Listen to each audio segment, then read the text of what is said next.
عرب کی جہالت، نبی پاک صلی اللہ علیہ وسلم کی سیرت اور ایک جادوگرنی کا واقعہ۔ بسم اللہ الرحمن الرحیم۔ السلام علیکم۔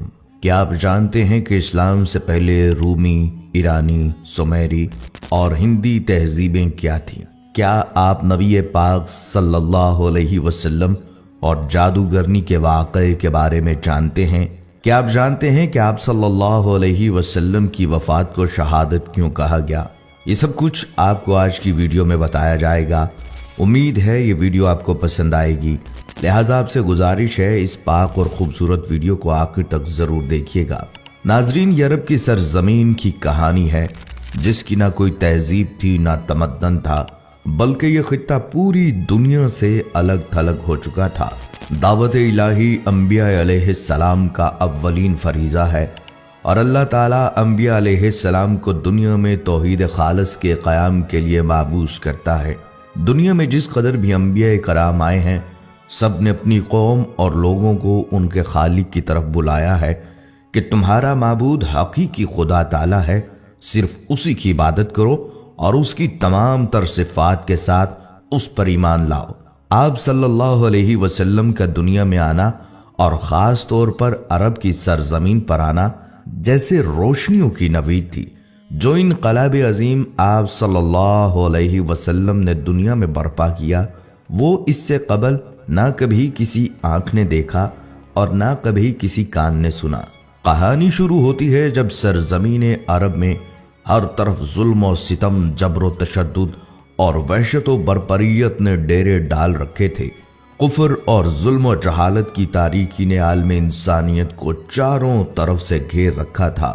عرب کی حالت دنیا کے دوسرے خطوں سے زیادہ دگرگوں تھی۔ جہالت اور نفس پرستی کی وجہ سے ان کی اخلاقی حالت انتہائی خراب تھی۔ شراب نوشی، عورتوں کا عریاں رقص، لڑکیوں کو زندہ دفن کر دینا، لاتعداد بیویاں رکھنا اور والد کے مرنے کے بعد دیگر چیزوں کے ساتھ ساتھ اپنی ماؤں کو بھی آپس میں بانٹ لینا اور بیویاں بنا کر رکھنا یا فروخت کر دینا عام تھا۔ بعض قبیلوں کا پیشہ ہی چوری، لوٹ مار اور قتل و غارت گردی تھا۔ جو عورت بیوہ ہو جاتی اسے 1 سال کی عدت گزارنا پڑتی اور اسے نہایت منحوس سمجھا جاتا۔ 1 سال تک اسے غسل اور منہ ہاتھ دھونے کے لیے پانی تک نہ دیا جاتا، نہ پہننے کے لیے لباس فراہم کیا جاتا۔ جیسے کہ حدیث پاک میں ہے، جب کسی عورت کا خامند مر جاتا تو اس کو ایک کوٹھڑی میں داخل کر دیا جاتا۔ وہ خراب کپڑے پہن لیتی اور خوشبو کو ہاتھ نہ لگاتی، یہاں تک کہ 1 سال گزر جاتا۔ لوگ بچیوں کو زندہ درگور کر دیتے تھے۔ ان تمام برائیوں کے باوجود اہل عرب میں کچھ ایسی خصوصیات بھی تھیں جو آج کے مہذب اور ترقی یافتہ دور میں بھی ہمیں نظر نہیں آتی۔ مثلاً ایفائے عہد، حجاز کا عرب نہ کسی کا محکوم تھا اور نہ ہوس ملک گیری رکھتا تھا۔ شروع سے لے کر اس وقت تک کسی غیر نے ان پر حکومت نہیں کی۔ اہل عرب کی مہمان نوازی اپنے اور بیگانوں کے لیے عام تھی، لیکن ان سب خوبیوں کو ان کی بدکرداری، ظلم و عیاشی نے اپنے ناپاک دامن میں چھپا رکھا تھا، کیونکہ بے شمار برائیوں میں چند خوبیاں دب کر رہ جاتی ہیں۔ مزید یہ کہ ان کے نزدیک اچھائی اور برائی میں کوئی فرق نہ تھا، وہ ہر کام عادتاً کرتے تھے۔ یہی کیفیت ان کی مذہبی دنیا میں بھی تھی۔ مذہبی ذوق کی تسکین کے لیے انہوں نے بت تراش رکھے تھے، مگر پرستش کے باوجود وہ اپنے معبودوں کے تابع نہیں تھے۔ جو من میں آتا کر ڈالتے۔ نسلی تفاخر اپنی آخری حدوں کو چھو رہا تھا۔ وہ ہر غیر عرب کو گونگا کہا کرتے تھے۔ الغرض انسانیت، آمریت اور شہنشاہیت کے ظلم کا شکار تھی۔ شرف انسانی کی ہر قدر پامال ہو چکی تھی۔ عرب ہی نہیں، پوری دنیا ظلم و جبر کا منظر پیش کر رہی تھی۔ انسانی حقوق کا ہر تصور حکمرانوں کی انا کی گرد میں گم ہو چکا تھا۔ قبل از بعثت محمدی صلی اللہ علیہ وسلم روم اور ایران اپنے وقت کی عالمی طاقت کی حیثیت رکھتے تھے۔ اپنے وقت کی یہ سپر پاورز تہذیب نسل انسانی کے ارتقاء کی بجائے چھوٹے اور کمزور ممالک پر غلامی کی سیاہ رات مسلط کر کے ایک غیر فطری احساس برتری کے لا علاج مرض میں مبتلا تھیں۔ طبقاتی کشمکش تمام قباحتوں کے ساتھ ابن آدم کا مقدر بنی ہوئی تھی۔ سماجی برائیوں کا چنگل ذہن انسانی تک محیط ہو چکا تھا۔ 4 صدی عیسوی میں نصرانی حضرت عیسیٰ علیہ السلام کی تعلیمات سے بہت دور ہو چکے تھے۔ یونانی خرافات سے لے کر رومی بت پرستی تک ہر برائی کو عیسائی دنیا نے اپنے گلے سے لگا رکھا تھا۔ عیسائی مذہب چند بے جان عقائد اور بے کیف مراسم تک محدود ہو کر رہ گیا تھا۔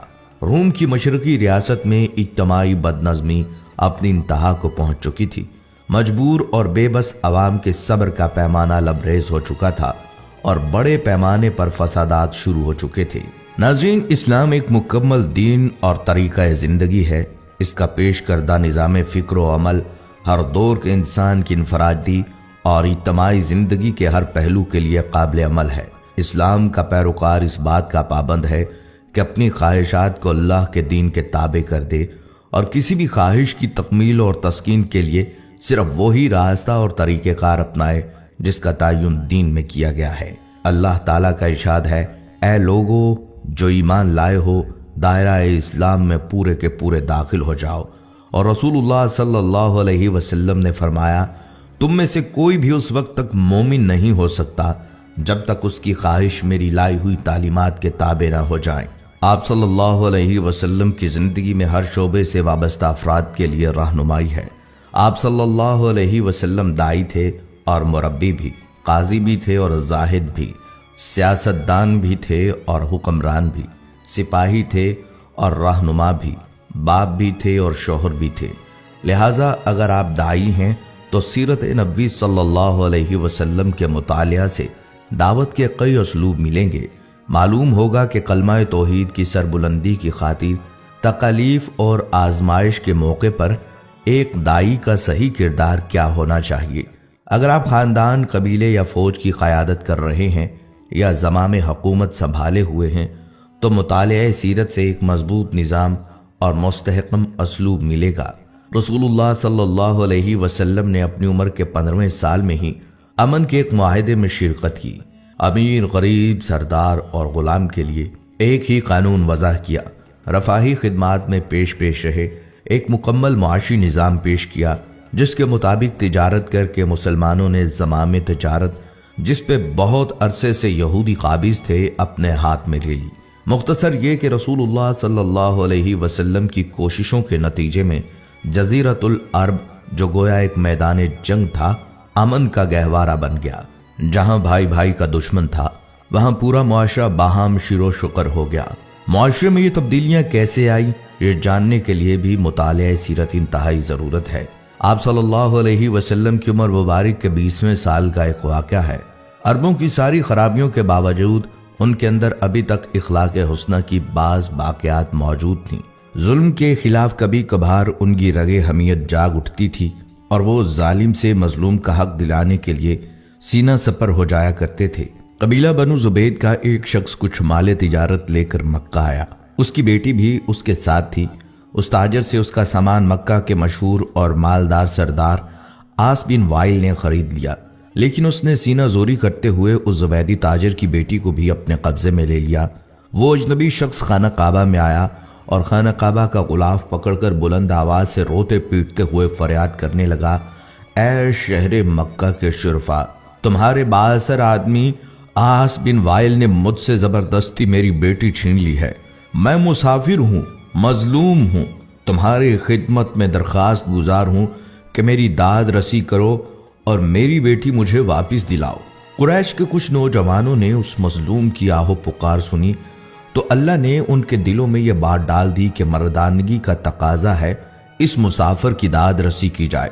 جب تاریخ میں ہم اس واقعے کا مطالعہ کرتے ہیں تو دل میں یہ بات اٹھتی ہے کہ اللہ تعالیٰ نے اپنے گھر کے اندر ایک مظلوم کی داد رسی کو شرف قبولیت بخشتے ہوئے ان لوگوں کے دلوں میں خیر کی جانب آمادہ کر دیے۔ گمان غالب یہ ہے کہ یہ لوگ درجن بھر کے لگ بھگ ہوں گے۔ نبی صلی اللہ علیہ وسلم ان میں پیش تھے۔ یہ سب لوگ اس زبیدی کو اپنے ساتھ لے کر عاص بن وائل کے دروازے پر پہنچے، اسے باہر بلایا اور سب نے یک زبان ہو کر کہا، اس مظلوم پر تم نے کیوں ظلم ڈھایا ہے؟ اس ظالم نے کہا، میں نے کوئی ظلم نہیں کیا، وہ لڑکی کنیز ہے۔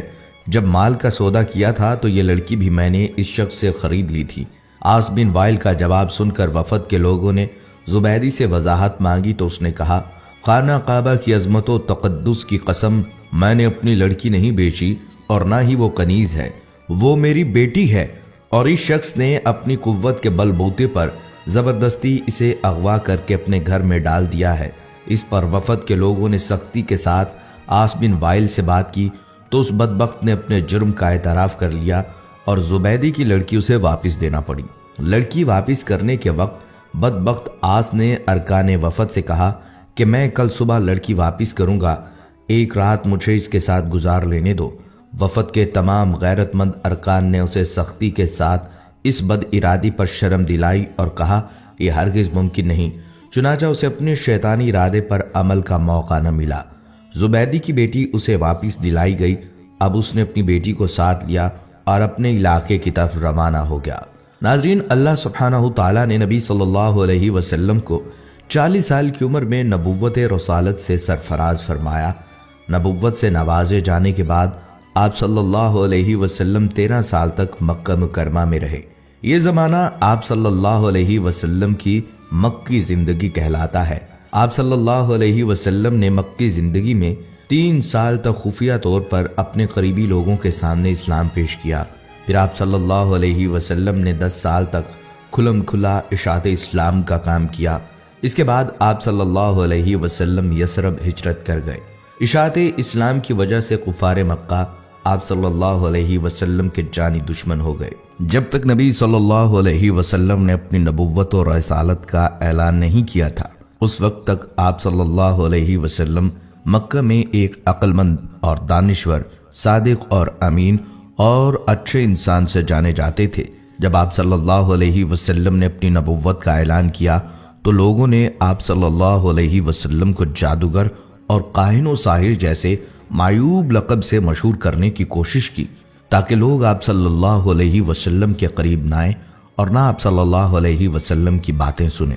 طارق بن عبداللہ المحاربی رضی اللہ تعالیٰ عنہ فرماتے ہیں، میں نے اللہ کے رسول صلی اللہ علیہ وسلم کو بازار ذی المجاز میں دیکھا جبکہ میں خرید و فروخت میں مشغول تھا۔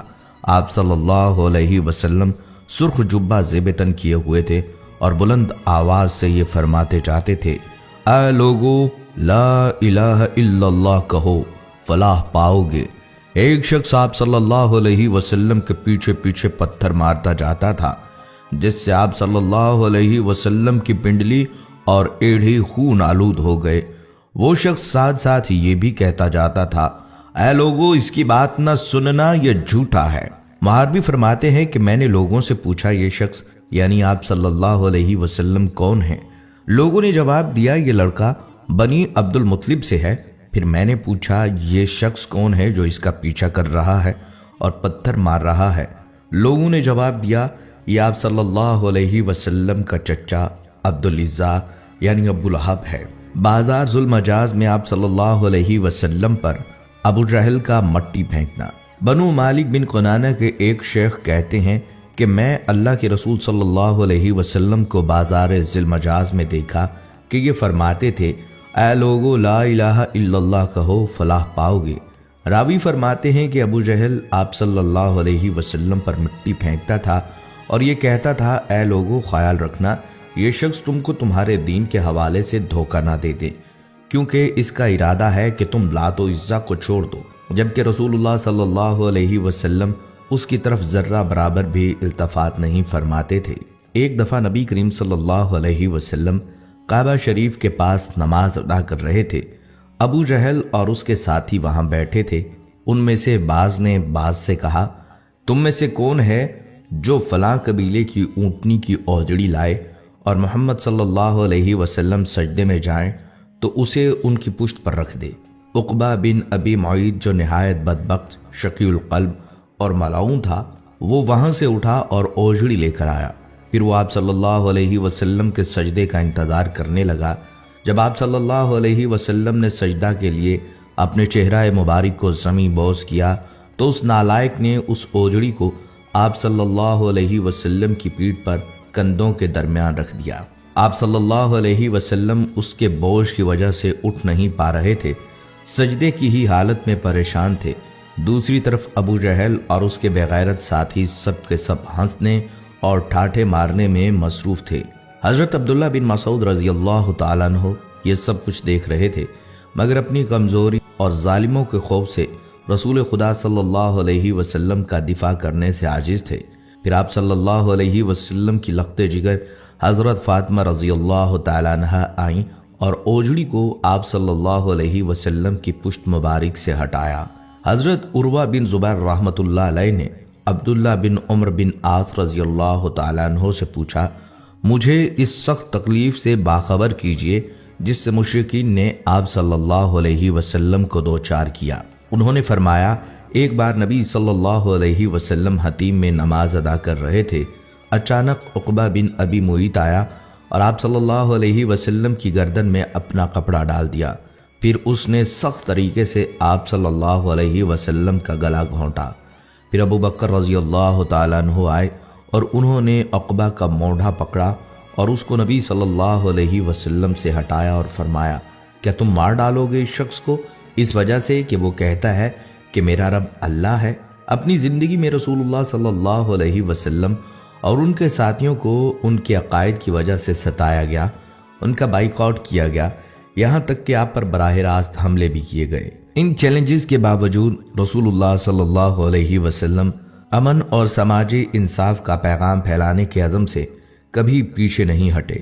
انہوں نے اپنی اہلیہ اور قریبی ساتھیوں کی وفات سمیت کئی غم اٹھائے، یہاں تک کہ اپنے پیروکاروں کے ساتھ مل کر مساوات، انصاف اور بھائی چارے کے اصولوں پر مبنی ایک نیا معاشرہ قائم کرنے میں کامیاب ہو گئے۔ ناظرین، ایک یہودی جس کا نام لبید بن عاصم یہودی تھا، اس نے حضور اقدس صلی اللہ علیہ وسلم پر جادو کر دیا۔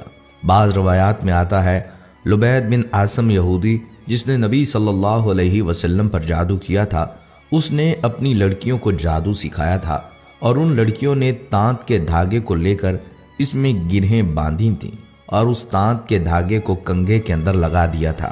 اس جادو کی وجہ سے نبی صلی اللہ علیہ وسلم کی طبیعت کچھ ناساز ہو گئی، اور ناساز اس طرح ہوئی کہ بعض اوقات وحی کے علاوہ دیگر امور میں آپ صلی اللہ علیہ وسلم ایک کام کر لیتے، مگر خیال ہوتا تھا کہ نہیں کیا۔ ایک دن آپ صلی اللہ علیہ وسلم نے حضرت عائشہ صدیقہ رضی اللہ تعالیٰ عنہما سے فرمایا کہ مجھے جو تکلیف چل رہی ہے اس کے بارے میں اللہ تبارک و تعالیٰ نے مجھے خواب میں اس کا اصل سبب بتا دیا ہے۔ میں نے خواب دیکھا ہے کہ دو فرشتے آئے اور آ کر میرے پاس بیٹھ گئے اور انہوں نے آپس میں گفتگو شروع کی کہ ان صاحب کو کیا ہوا، ان کو کیا تکلیف ہے۔ دوسرے فرشتے نے جواب دیا کہ ان پر کسی نے جادو کر دیا ہے۔ پہلے فرشتے نے پوچھا، کس نے جادو کیا ہے؟ دوسرے نے جواب دیا، لبید بن عاصم کے نام سے ایک یہودی ہے، اس نے جادو کیا ہے۔ پھر پہلے نے سوال کیا کہ کس چیز میں جادو کیا ہے اور کہاں کیا ہے؟ دوسرے فرشتے نے جواب دیا، کنگھے کے ذریعے جادو کیا ہے اور کنگھے کے اندر جو بال آ جاتے ہیں، کنگھا کرتے وقت ان بالوں کو بھی استعمال کیا ہے۔ پوچھا کہ کہاں ہے؟ جواب دیا، وہ ایک کنواں ہے، وہاں پر اس نے جادو کے کلمات پڑھ پڑھ کر وہاں دفن کیے ہیں۔ یہ ساری تفصیل نبی صلی اللہ علیہ وسلم کو فرشتوں کے ذریعے بتا دی گئی۔ حضرت عائشہ رضی اللہ تعالیٰ عنہا سے آپ صلی اللہ علیہ وسلم نے فرمایا کہ اللہ تعالیٰ نے میری اس تکلیف کے بارے میں مجھے ساری تفصیلات بتا دی ہیں۔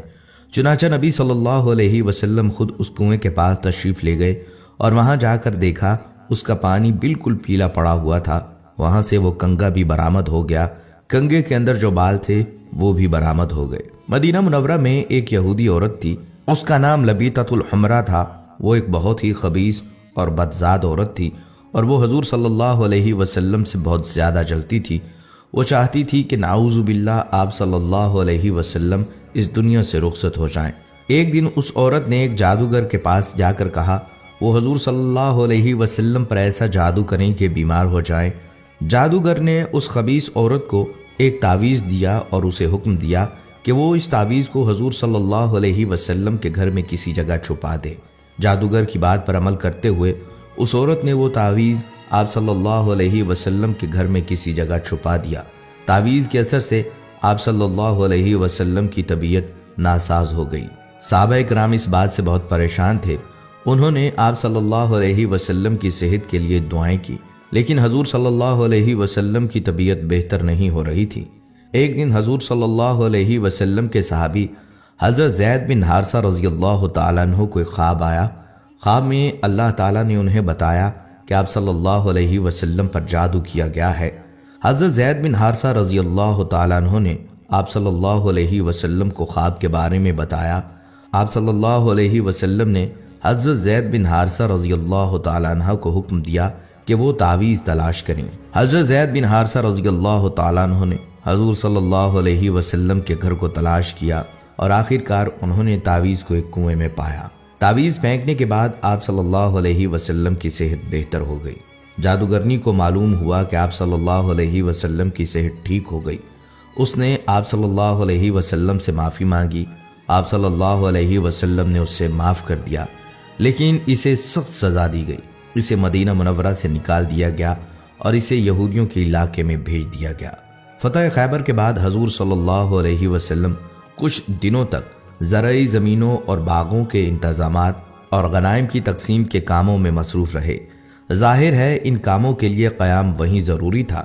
اسی دوران ایک عورت نے جس کا نام زینب بنت الحارث تھا، جو سلام بن مشکم کی بیوی تھی، آپ صلی اللہ علیہ وسلم کو زہر دے کر نقصان پہنچانے کی سازش کی۔ اس نے پروگرام بنایا کہ آپ صلی اللہ علیہ وسلم کو بکری کا بھنا ہوا گوشت پیش کیا جائے اور اس میں زہر ملا دیا جائے۔ پہلے اس نے صحابہ کرام سے معلوم کیا کہ آپ صلی اللہ علیہ وسلم کو بکری کا کون سا حصہ مرغوب ہے۔ لوگوں نے بتلایا کہ آپ صلی اللہ علیہ وسلم بکری کی ران شوق سے نوش فرماتے ہیں۔ اس منحوس عورت نے بکری ذبح کی اور اس کا گوشت زہر آلود کر دیا۔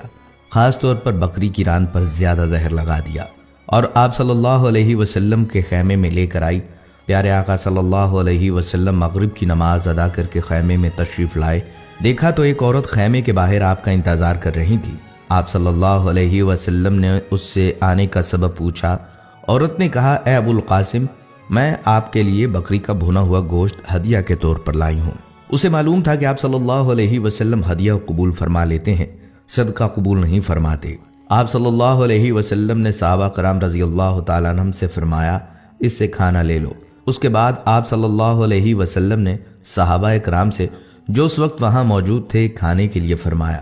آپ صلی اللہ علیہ وسلم نے بکری کا بازو لے لیا اور اسے منہ میں رکھا۔ حضرت بشر بن برا بن معور نے بھی گوشت کا ایک ٹکڑا منہ میں رکھ لیا۔ ابھی آپ صلی اللہ علیہ وسلم نے بازو سے منہ لگایا ہی تھا کہ اس نے خبر دے دی کہ مجھے زہر آلود کیا گیا ہے۔ آپ صلی اللہ علیہ وسلم نے فوراً تھوک دیا، اگرچہ اس کا تھوڑا بہت اثر زبان پر رہ گیا۔ دوسری طرف حضرت بشر بن برا آپ صلی اللہ علیہ وسلم کے ادب اور لحاظ کے سبب کھانا نہ تھوک پائے، حالانکہ آپ صلی اللہ علیہ وسلم نے فرما دیا تھا کوئی شخص یہ کھانا نہ کھائے، اس میں زہر ملا ہوا ہے۔ زینب بنت الحارث کو طلب کیا گیا۔ آپ صلی اللہ علیہ وسلم نے اس سے دریافت فرمایا کہ کھانے میں تو نے زہر ملا دیا تھا؟ اس نے عرض کیا، جی میں نے ملایا تھا۔ آپ صلی اللہ علیہ وسلم کو کیسے پتہ چلا؟ فرمایا، مجھے اس ہڈی نے بتلا دیا کہ میں زہر آلود ہوں۔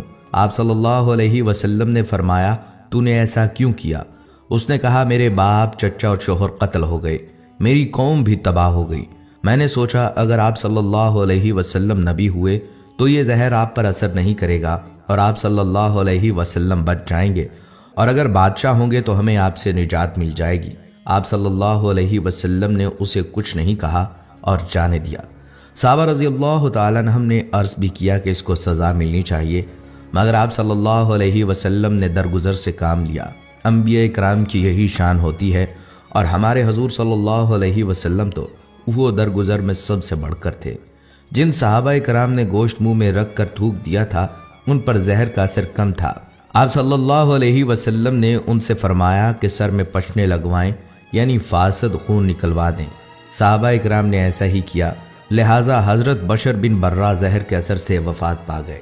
رسول اللہ صلی اللہ علیہ وسلم اس واقعے کے بعد 3 برس تک حیات رہے، لیکن اس زہر کا اثر محسوس فرماتے رہے، یہاں تک کہ مرض وفات میں اس کا اثر کچھ زیادہ ہی محسوس فرمایا۔ ایک روز حضرت عائشہ رضی اللہ تعالیٰ عنہا سے فرمایا، اے عائشہ، میں نے خیبر میں جو کھانا کھا لیا اس کا اثر آج تک محسوس کر رہا ہوں۔ اسی لیے علماء کرام فرماتے ہیں کہ آپ صلی اللہ علیہ وسلم نے شہادت پائی۔ ناظرین کرام، یہ تھی ہماری آج کی ویڈیو، امید ہے آپ کو پسند آئی ہوگی۔ اگر آپ کو یہ ویڈیو پسند آئی ہے تو ہمارے چینل کو سبسکرائب کریں اور اس ویڈیو کو باقی دوستوں کے ساتھ ضرور